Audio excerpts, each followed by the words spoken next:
Bonjour, aujourd'hui on est au Salon du Bien-être, samedi 23 octobre 2021 et je m'appelle Stéphanie Peintre, je suis éducatrice spécialisée de formation depuis bientôt 20 ans et il m'arrive encore d'accompagner des enfants dans ce cadre-là, mais je suis surtout principalement sophrologue.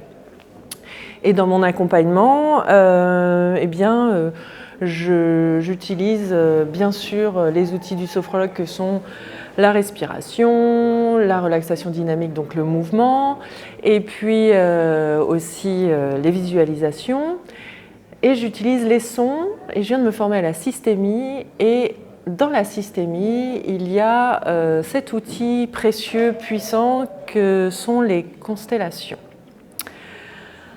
Alors, les constellations familiales, elles ont été créées par Bert Hellinger. Bert Hellinger, c'est un systémicien, justement, psychologue, qui a été missionnaire, en fait, au tout début de sa carrière. Et il était en Afrique. Et en Afrique, il a eu affaire à des sortes de constellations qui se passaient au sein des tribus, pour justement aller régler les problèmes qui se passaient pour les gens au niveau des ancêtres. Donc il s'est inspiré de ça quand il est arrivé aux États-Unis. Il a voulu être psychanalyste. Heureusement, il n'a pas pu rentrer dans cette école. Donc il est entré dans l'école de Palo Alto. Et donc, en comprenant la systémie, il a créé cet outil qui est donc la constellation familiale. Donc, à peu près dans les années 60-70, cet outil a été créé. Mais on voit bien, du coup, avec son origine, que c'est bien plus lointain et que ça a des sources bien plus profondes. Du coup, ça vient de la systémie. Donc, la systémie, c'est une façon de comprendre l'être humain dans sa place dans un groupe. Le système, c'est déjà un couple. On est déjà dans un système quand on a deux personnes ensemble. Et après, donc, il y a un groupe familial, un groupe de collègues. Voilà. Un système, c'est vraiment tout un ensemble de personnes. Et donc, la systémie veut qu'on soit ce qu'on est, parce qu'on est en relation avec d'autres personnes dans ce système-là. Donc c'est très intéressant d'aborder les choses aussi de ce point de vue-là, ce qui permet de sortir de la personne symptôme ou d'une pathologie, mais de se dire que voilà, il y a quelque chose à travailler dans le système pour pouvoir atteindre l'individu. Ça, c'est une première chose. Et donc la constellation familiale a à voir avec la systémie pour cela, parce qu'elle vient interroger en fait le système familial particulièrement, mais on verra qu'il y a d'autres possibilités aussi que le système familial. Il y a d'autres systèmes qui existent sur lesquels on peut agir avec la constellation. Et dans la constellation familiale, on va se relier aussi à la psychogénéalogie. La psychogénéalogie, c'est aussi une approche qui est assez récente, qui vient des années 60, 70 aussi, et qui met en avant le fait que l'individu, dans sa vie présente, révèle en fait des symptomatologies, des difficultés qui pourraient être reliées à des traumatismes des ancêtres, de leurs aïeux.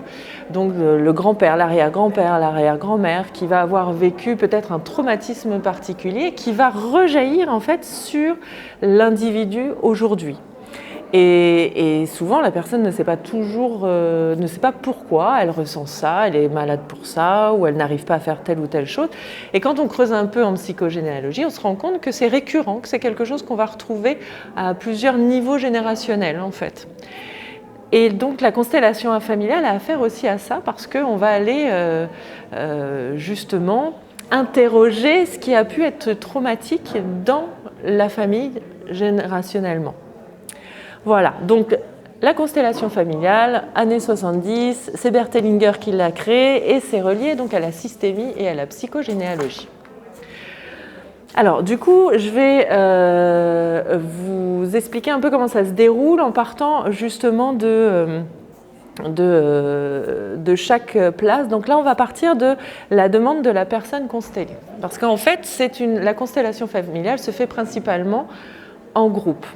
Il va y avoir une personne, donc la personne constellée, qui va venir avec une problématique particulière. Toutes sortes de problématiques, peut-être une difficulté à accomplir un projet, comme si ça freinait avec de l'autosabotage peut-être. Il peut y avoir des dépressions aussi qui sont là et dont on ne connaît pas le sens, on ne comprend pas bien pourquoi cette dépression apparaît, parce qu'un travail a été peut-être fait avant et pour autant, l'origine du mal-être n'apparaît pas. Il peut y avoir aussi une histoire de vie particulière en tant qu'enfant où la place de l'enfant a été peut-être un peu dévoyée, où l'enfant est devenu le parent de ses propres parents par exemple, et du coup forcément ça a un impact sur sa façon d'être aujourd'hui, mais la source du problème est peut-être bien ailleurs, au-delà même du parent qui a parentifié son enfant. La personne peut venir aussi parce qu'elle a des addictions, des maladies qui a priori n'ont pas de sens là comme ça. Il peut y avoir des conflits majeurs au sein de la famille, des conflits avec les autres qui apparaissent en fait et qui, là encore, n'ont pas de raison apparente. La personne fait un travail sur elle-même et pour autant, les conflits existent toujours et ça ne se résout pas. Comme s'il y avait autre chose qui était à l'œuvre à ce moment-là. Il peut y avoir aussi, et ça, on se rend compte en fait qu'il peut y avoir des problèmes d'alcool, des problèmes d'abus sexuels qui vont se rencontrer en fait sur des niveaux différents générationnellement et qui vont du coup susciter un questionnement par rapport à ça. Donc la personne qui vient se faire consteller, elle vient poser cette problématique-là. Elle vient dire voilà, moi j'ai cette difficulté. Et je ne sais pas quoi en faire. J'ai déjà fait un travail, donc l'idée vraiment d'avoir fait un travail antérieur est nécessaire et important, en tout cas, permet en fait de mettre de côté tout ce qu'il y a à faire dans le moment présent, dans l'histoire présente de la personne. Mais une fois que ça s'est fait, voilà, c'est aller questionner qu'est-ce qui s'est passé dans les générations précédentes qui pourrait impacter la personne aujourd'hui. Et on voit bien du coup qu'il y a des choses qui rejaillissent. En psychogénéalogie, on observe l'idée de fantômes, c'est-à-dire des fantômes, on appelle ça en psychogénéalogie, c'est-à-dire des blessures qui viennent en fait, ou des personnes qui ont été exclues dans les générations précédentes, qui vont en fait parler de leur mal-être chez la personne qui vient poser sa problématique. Donc voilà, la demande de la personne constellée, elle part de là. Donc on va prendre un exemple qui est celui de Sophie. Sophie veut monter son entreprise et elle n'y arrive pas. Elle a beau tout mettre en œuvre, elle se prépare, elle sait ce qu'il y a à faire, mais elle s'auto-sabote à chaque fois. Elle n'y arrive pas, elle s'empêche, comme si il y avait quelque chose qui faisait qu'elle ne pouvait pas mettre en place son projet d'entreprise. Par des actes manqués, par des oublis, par tout un tas de façons de faire. Donc Sophie, on voit bien que là, quand elle vient en tant que constellée, elle vient questionner ça. Elle se dit, moi je ne comprends pas, j'ai travaillé là-dessus, je me suis fait coacher, et pour autant, eh bien, je n'arrive pas à monter mon entreprise. Il y a quelque chose qui me freine aujourd'hui. Donc on va aller voir un petit peu ce qui se passe à ce niveau-là. Ça, c'est un exemple de questionnement qu'on va aller tirer. Donc ça, il y a la demande de la personne constellée, et puis il va y avoir tout un groupe de personnes qui vont venir là, et qu'on appelle les représentants. Les représentants sont là pour incarner, occuper le rôle des ancêtres de la personne qui veut se faire consteller. Donc on est dans un espace, en fait, et la personne constellée va choisir, parmi les personnes présentes, un représentant pour son grand-père, sa grand-mère, son arrière-grand-père, sa grand-mère, pour elle-même aussi, parce que en fait, la personne constellée va être plutôt en observation que dans la constellation. Et donc, le but des représentants, c'est, une fois qu'ils sont placés dans l'espace, c'est vraiment d'aller écouter leurs ressentis. D'où l'approche phénoménologique qu'on retrouve en sophrologie. C'est une approche qui nous incite en fait à aller ressentir ce qui se passe en nous pleinement. Toutes les petites sensations qu'on travaille en sophro, elles sont là pour dire que l'ancêtre en question est en train de s'exprimer. Donc en fait, quand on est représentant, on incarne un ancêtre et au travers de nos ressentis, on va pouvoir dire « Tiens, là, je sens que je ne suis pas bien, je ne me sens pas à ma place, je me sens exclue ». Et en fait, au travers de ces questionnements ces réponses que je vais faire émerger en tant qu'animatrice, eh bien, le représentant va permettre de dire des choses qui n'auraient pas été dites sans elle. Donc le représentant sert à ça. Il ne va pas jouer la comédie non plus. L'idée, c'est on ne joue pas de rôle, on n'est pas là pour faire une pièce de théâtre. On reste vraiment dans l'écoute de soi. On sent très bien qu'on est soi-même, d'ailleurs, on ne change pas non plus. Mais les ressentis qui vont être vécus là, à ce moment-là, sont des ressentis bien particuliers qui n'appartiennent pas en fait à la personne, mais à l'ancêtre. Et donc, en les exprimant, on va comprendre les interactions entre les uns et les autres. Et on va comprendre ce qui a été en difficulté dans la famille, grâce aux représentants et à ce qu'ils expriment. Quoi vous dire aussi? Ah oui, là par rapport au travail des représentants, les choses sont lentes. La constellation, ça va tranquillement. On prend le temps de ressentir, on prend le temps d'être à l'intérieur de soi et on prend le temps de répondre, de lever la main si on en ressent le besoin. Après, il peut y avoir une acmé qui apparaît pendant la constellation, c'est-à-dire une montée un petit peu émotionnelle, et c'est là où on sent qu'on est au bon endroit et qu'on vient libérer quelque chose, parce que ça va être le but, je vais vous expliquer après. Voilà, alors dans notre exemple de Sophie, qui donc, elle, n'arrive pas à monter son entreprise, elle choisit en fait de représenter des personnes, on en parle ensemble, elle vient dessiner une sorte de génogramme, comme un arbre généalogique, et de cet arbre, nous décidons ensemble, d'après ses ressentis à elle, en tant que constellée, quelle personne devrait apparaître en fait, devrait être représentée. Une fois que cela s'est fait, elle va donc choisir chaque représentant en disant « Est-ce que tu veux bien représenter telle personne de mon histoire familiale, de mon système familial ?» Une fois que la personne accepte, la personne constellée place donc dans l'espace le représentant. Et elle fait ça pour chaque représentant. Une fois que les représentants sont posés, eh bien, elle observe, elle se pose simplement en témoin de ce qui se passe, pour apprendre, pour comprendre. Le représentant, moi, comment je le fais, après, chacun fait... Il y a d'autres façons de consteller, il y a des gens qui disent au représentant quel membre il va représenter. Moi, je demande à ce que ce ne soit pas dit. Donc la personne, le représentant, ne sait pas qui il représente en tant qu'ancêtre. Ça, c'est intéressant parce que ça va éviter les projections et ça va éviter les inductions du mental. Voilà. Donc une fois que les représentants sont placés, que la demande du constellé est claire, on va rentrer dans le mouvement de la constellation, ce mouvement lent dont je parlais tout à l'heure.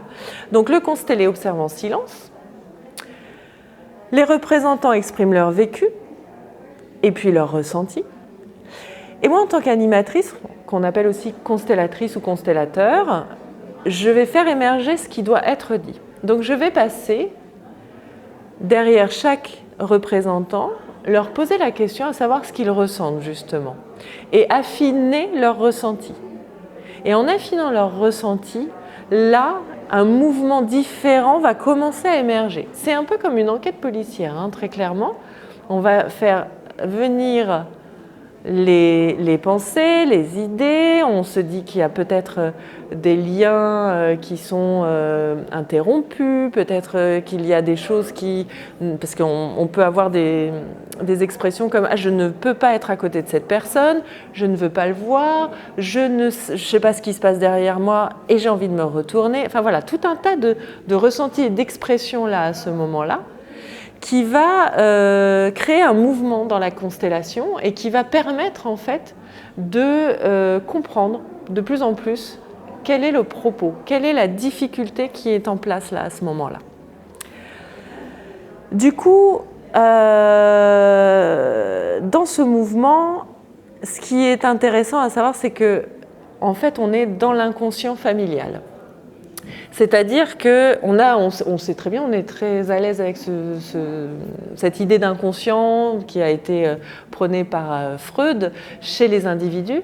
Le système familial, le système entreprise, tout système a aussi un inconscient. Et c'est ça qu'on va venir en fait interroger et réharmoniser en fait dans la constellation familiale.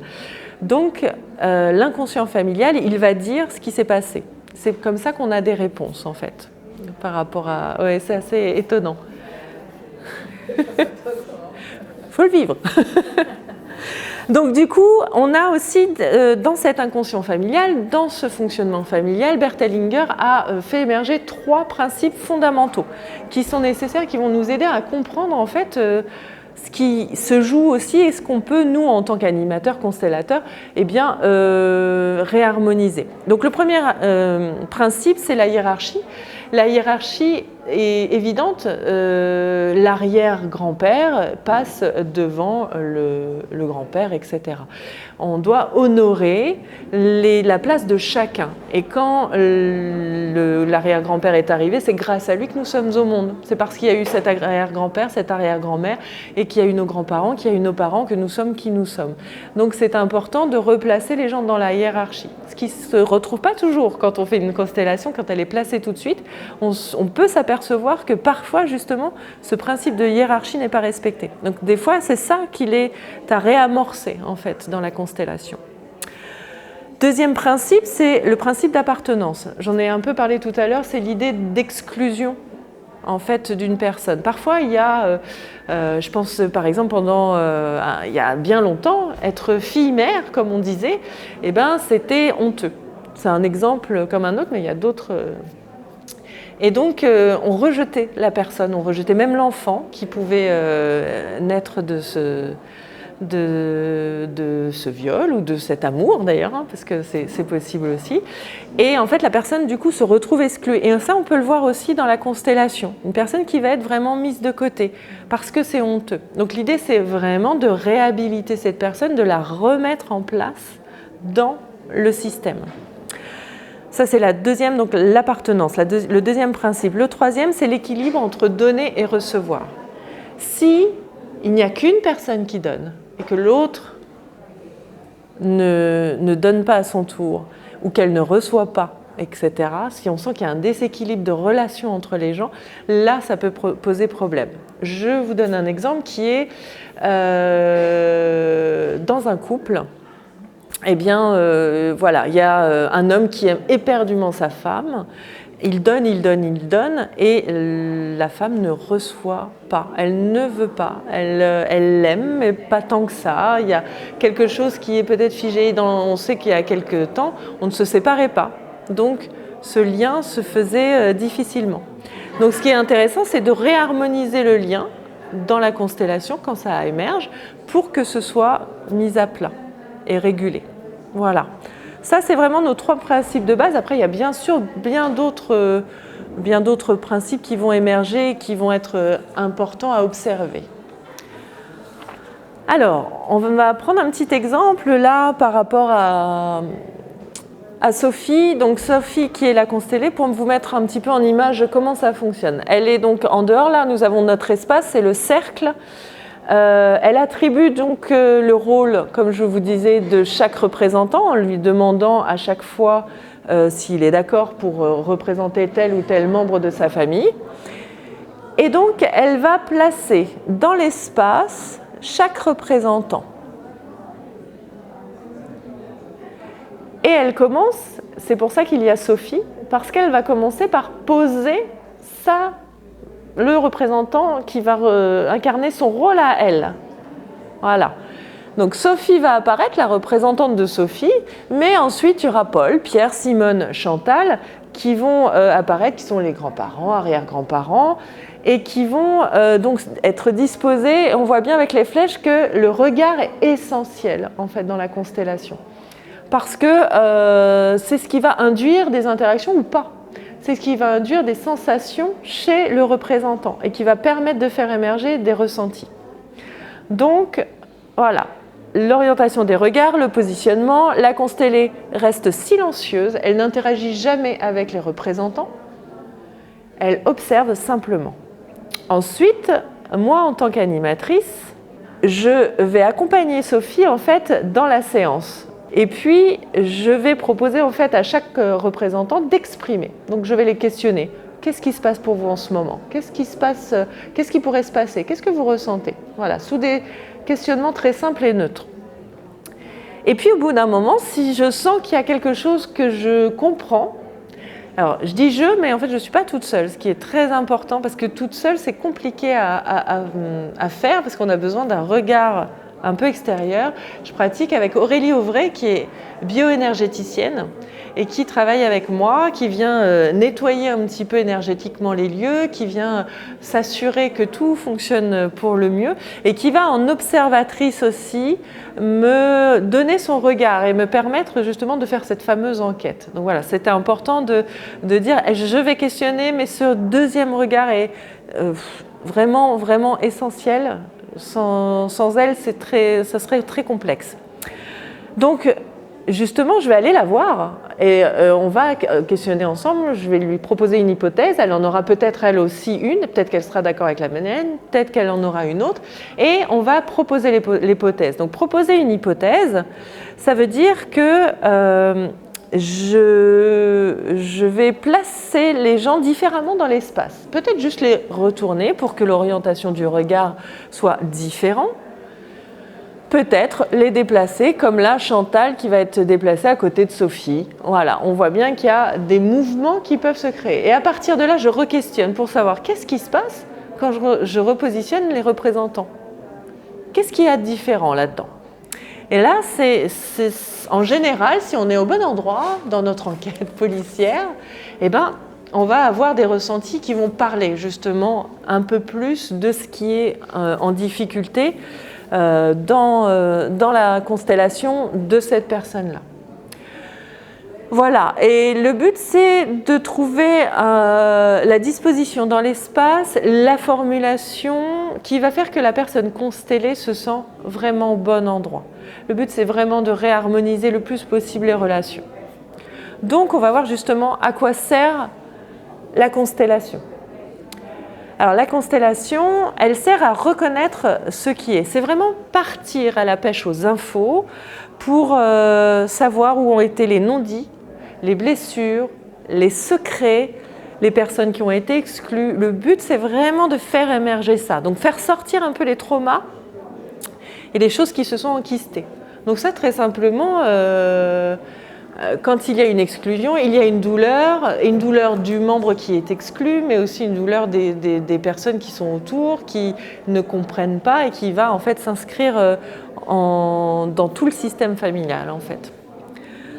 L'idée, c'est de proposer d'autres possibles. C'est vraiment d'offrir à la personne constellée, mais aussi au système familial entier, de manière inconsciente, un peu énergétique, des modifications. On va proposer aux personnes de pardonner, de se pardonner entre elles, de se dire des mots d'amour, de bienveillance qui vont relier les gens. L'idée, c'est vraiment de remettre une autre énergie, une autre possibilité de fonctionnement dans le système à la fin de la constellation. On ne résout pas tous les problèmes, mais on sent bien qu'il y a des choses qui sont possibles. Dans l'exemple de Sophie, eh bien, en fait, suite à la constellation, elle va être en capacité de mettre en place son entreprise. Parce qu'en fait, elle a compris, en faisant cette constellation, que son arrière-grand-père s'était ruiné lors d'une affaire commerciale et qui avait des peurs énormes. Il y a eu beaucoup de honte qui avait été en fait injectée dans cette histoire-là. Il avait été un peu exclu des membres de la famille et ça, c'était un trauma qu'il avait vécu très très fort et qui suivait en fait les lignées suivantes. Ses enfants, ses arrière-petits-enfants ont porté en fait ce trauma. Ce qui faisait que ça empêchait Sophie en fait de créer son entreprise. À partir du moment où dans la constellation on a réintégré l'arrière-grand-père, on a permis qu'il soit à nouveau honoré par les membres de la famille, eh bien il s'est avéré que quelques mois plus tard, Sophie a pu monter son entreprise. sans se mettre de bâton dans les roues. Donc voilà, c'est des petites histoires de constellations qui sont assez fabuleuses. Là, je vous donne un exemple, mais il y en a tout un tas, en fait. Juste pour rappel, en gros, une constellation par personne, ça dure 1 heure à 2 heures, en gros. On peut faire aussi des constellations en individuel. Je vous ai parlé de constellations qui sont possibles en entreprise, sur d'autres schémas de systèmes, mais on peut le faire aussi en individuel. Moi, je propose des constellations en fait avec des petites figurines, et en fait, on va mettre dans l'espace les petites figurines qui vont représenter les personnes, les membres de la famille, et en tournant autour de cet espace, en fait, on va trouver des compréhensions qui étaient jusqu'alors tues justement du système familial. C'est une autre approche de la constellation, c'est intéressant aussi. Ça ne fait pas émerger tout à fait les mêmes choses, mais c'est déjà puissant. Et puis voilà, pour information, je fais des constellations 1 fois par mois sur Louviers avec ma collègue Aurélie Auvray, donc bioénergéticienne à la Maison des Sports et des Associations. C'est un moment vraiment puissant. Il y en a une jeudi dernier, voilà, qui est encore en mémoire. Donc je vous invite à me contacter si vous êtes intéressé par cela. Je vous remercie beaucoup pour ce moment, pour ce partage. Voilà. Et puis je serai sur mon stand pour des questions s'il y a besoin. Merci et à plus tard.